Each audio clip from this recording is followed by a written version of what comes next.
warahmatullahi wabarakatuh. Halo semuanya, sebelumnya perkenalkan nama saya Anggun Kina Nafsi dengan NIM 23104.135 dari Program Studi Psikologi Islam.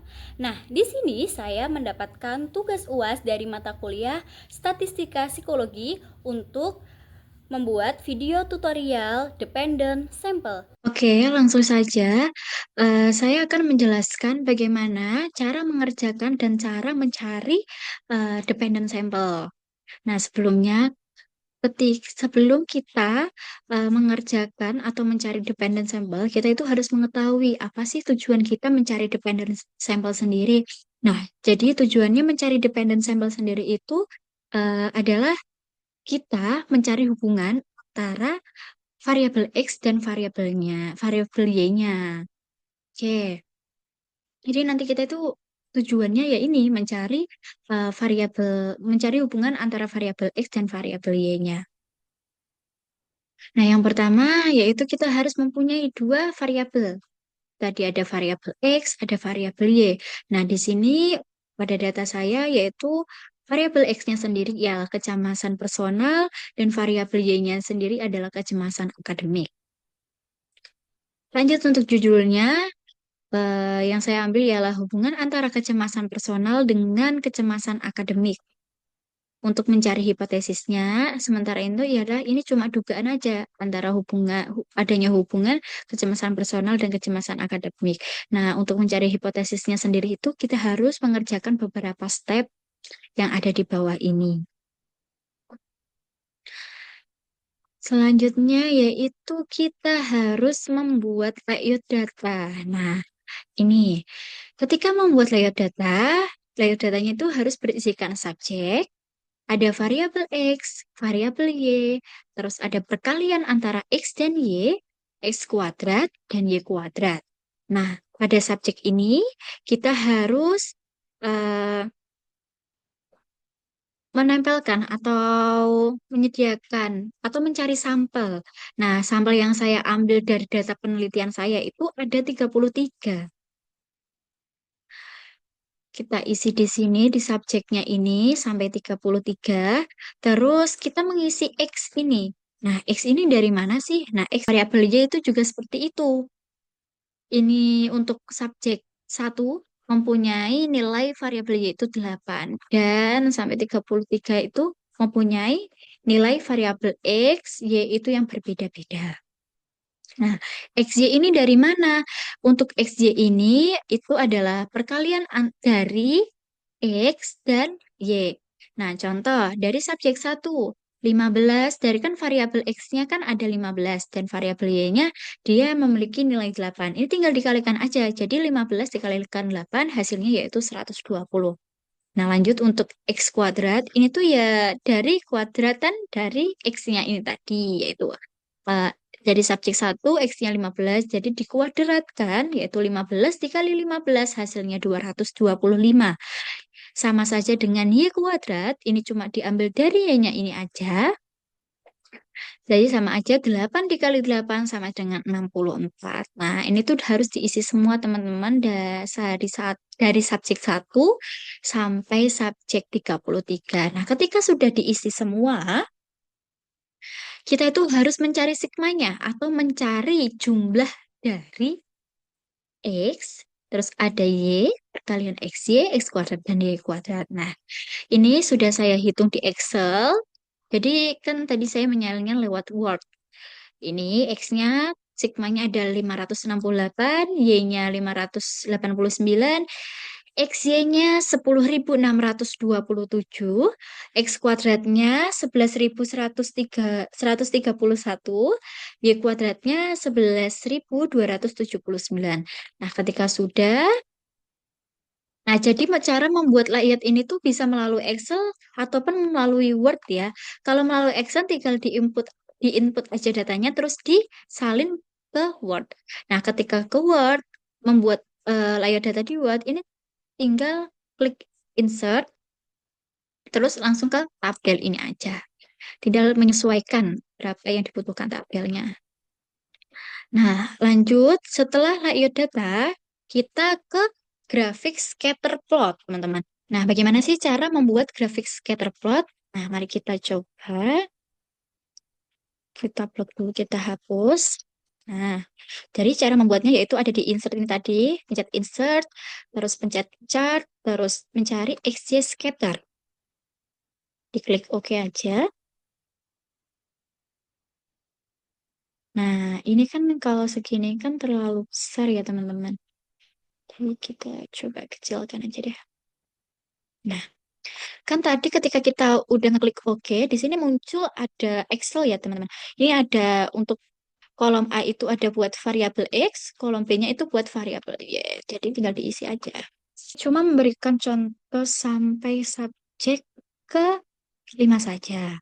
Nah, ini tuh nanti akan diteruskan sampai subjek berikutnya. Kalau saya kan ada subjeknya ada 33. Jadi nanti saya akan mengisi dari variabel X, Y ini sampai 33. Tuh, nah kalau sudah tekan X aja. Nah, di sini langsung muncul titik-titiknya di mana.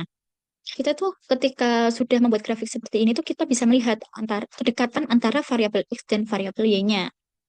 Nah, tadi kan untuk subjek satu X-nya 15, Y-nya 8. Kita tinggal lihat aja dari sini kan tadi ini 8 terus 15 di sini. Rumusnya yaitu ada rumus persamaan koefisien korelasi R. Nah, di sini rumusnya ada RXY sama dengan N dikali sigma XY dikurangi sigma X dikali sigma Y per akar dari N dikali sigma X kuadrat dikurangi sigma X dalam kurung kuadrat dikali N sigma Y kuadrat dikurangi sigma Y kuadrat. Nah, cara menghitungnya ini. RXY sama dengan N. N itu apa sih? N itu adalah subjek. Nah, total subjek saya kan ada 33. Terus, sigma XY. Sigma XY itu dari mana? Ya, sigma itu kan jumlah atau total ya. Tinggal lihat aja sigma dari XY. Nah, kira XY ya. Dilihat, yaitu 10.672. Ini 10.672. X-nya punya saya 568. Sudah betul. Terus sigma Y-nya berapa? Ada 589. Ini juga sudah betul. Nah, yang bawah, N. N tadi kan juga subjek. Subjek saya ada 33. Terus yang di sini adalah X kuadrat. Nah, ini tuh hampir sama ya. X kuadrat, kuadratnya ada di dalam kurung. Yang ini ada di luar kurung. Nah, untuk yang di dalam kurung, ini tuh hasil dari sigma X yang sudah dikuadratkan. Ini plus itu 131. Sudah betul. Nah, yang ini sigma dari variabel X saja. Nah, baru nanti dikuadratkan dia 568 sudah betul. Nah, ini juga mengikuti ya. Yang ini tadi kan X, yang ini tadi Y. Lanjut untuk menghitungnya, ini saya langsung 33 saya kali 10.627 dikurangi 568 dikurangi 589. Ini hasilnya. Nah, ini untuk cara menghitung yang bawah, saya langsung 33 dikali 11.131, saya langsung kurangi 5 dikuadratkan ya. Nah, ketika sudah ketemu ini, terus dikurangi ini, itu hasilnya 44.699. Yang ya ini juga sama aja, 33 dikali 11.279 dikurangi 589 dikali 589. Nah, untuk hasilnya ini. Ini tinggal ngurangin aja teman-teman. 350, 691 dikurangi 334. Di 44.699 dikali 25.286. Nah, ini hasilnya, perkurangannya itu hasilnya 16.139. Nah, ini perkaliannya hasilnya 1.130 1.100.138 914. Titik ini terakhir ini tuh bisa dikomakan teman-teman. Terus ini lanjut tinggal akarnya dihilangkan jadi 33.619. Ini tinggal dibagi teman-teman 16.000 ini dibagi 33 hasilnya 0,48.4.800. Nah, ini bisa diikutkan 0,4.800 ini kalau enggak bisa dibuat 0,48 gini aja boleh. Tapi kalau saya include-kan. Lanjut, yaitu kita ke interpretasi hasil. Nah, ini untuk aturan interpretasi hasilnya, yaitu ada the rejected. Lanjut, ada di ini aturan interpretasi. Yang pertama yaitu ada directed HOIF, R hitung lebih kecil daripada R alpha. Yang kedua ada rejected HOIF, R hitung lebih besar daripada R alpha. Nah, ini tuh membandingkan antara nilai R dan R tabel. Jadi R alpha itu tuh R tabel, teman-teman. Nah, tipe tipe hipotesisnya ini HO yaitu hipotesis nihil atau H1 hipotesis alternatif. Nah, untuk taraf kepercayaannya yaitu minimal 1%, terus maksimalnya itu ada 5%. Ini untuk DF ini adalah rumus ketika kita melihat R. Nah, DF itu degree freedom, yaitu DF sama dengan N min 2. Nah, N ini kan subjek. Nah, DF-nya saya adalah 33 dikurangi 2 sama dengan 31. Nah, R hitung saya ada 0,4800. Nah, ini dari mana ya? Yang dari kita hitung tadi. 0,4 apa nih tadi RXY. Terus R alpha. R alfanya saya mencari 1%. Dari yang pertama yaitu saya mencari dengan signifikansi 1%. Mari kita lihat. Kan tadi udah kita hitung ya DF-nya. DF-nya itu 31. Mari kita lihat. Nah, caranya melihat. Nah, ini kan DF N dikurangi 2. Tadi saya 31, berhubung 31 nggak ada, itu pakainya 30 ya.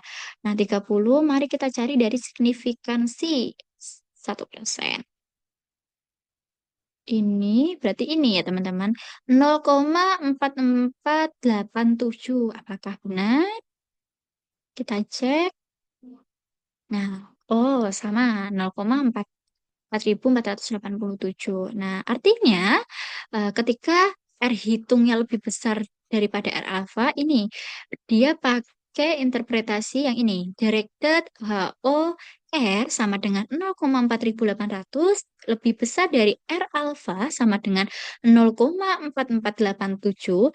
Ada hubungannya yang signifikan antara kecemasan personal dengan kecemasan akademik dengan taraf signifikan 1% berdasarkan non-directional test. Nah, tadi kan sudah dites di tabel R-nya. Selanjutnya, kita interpretasikan ke hipotesis T. Nah, hipotesis T sendiri itu rumusnya ini. T sama dengan R akar dari N-2 per 1 min R kuadrat. Nah, T sama dengan R-nya tadi berapa? R saya ada 0,4800 di akar. N-nya tadi 33 dikurangi 2, 1 dikurangi. Nah, R kuadrat ini dari mana? Ya ini. R-nya tadi saya kuadratkan 0,4800 dikuadratkan jadi 0,2300 ini. Lanjut, D 0,8 ini tinggal dibagi aja hasilnya 40,28 terus akarnya dikeluarkan terus dikalikan ketika akarnya sudah dikeluarkan 0,4800 ini dikalikan dari hasil ini. Hasilnya yaitu 3,0463. Nah, ini untuk interpretasinya T sama dengan 3,0463 lebih besar dengan taraf signifikan dengan T alfa dengan taraf signifikansi 1% yaitu 2,750. Mari kita lihat taraf signifikansinya tabel T. Ini kan saya 30 pakainya ini. Berarti 2750. Nah, sama 2750. Nah, artinya dia itu tetap lebih besar daripada T alfanya. Nah, yang terakhir yaitu ada sumbangan efektif atau koefisien determinasi.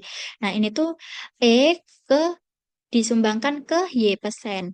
Nah, R2-nya berapa? Yaitu tadi R-nya dikuadratkan hasilnya 0,2304, terus R2-nya sama dengan 23%. Nah, 23% dari mana? Ya ini 0,23. Kan 0,23 kan per-nya 100. Nah, kita ambil dua dari belakang komanya menjadi 23. Jadi 23%. Jadi X menyumbangkan sebesar 23% dan 70%-nya itu dari variabel lain. Nah, sudah menghitung semuanya teman-teman. Jadi hipotesisnya dari dependent sample yaitu hubungan antara kecemasan personal dan dengan kecemasan akademik itu tuh hipotesisnya ada hubungan antara kecemasan personal dengan kecemasan akademik. Nah, mungkin itu saja yang bisa saya jelaskan. Mohon maaf apabila ada kesalahan atau warahmatullahi wabarakatuh.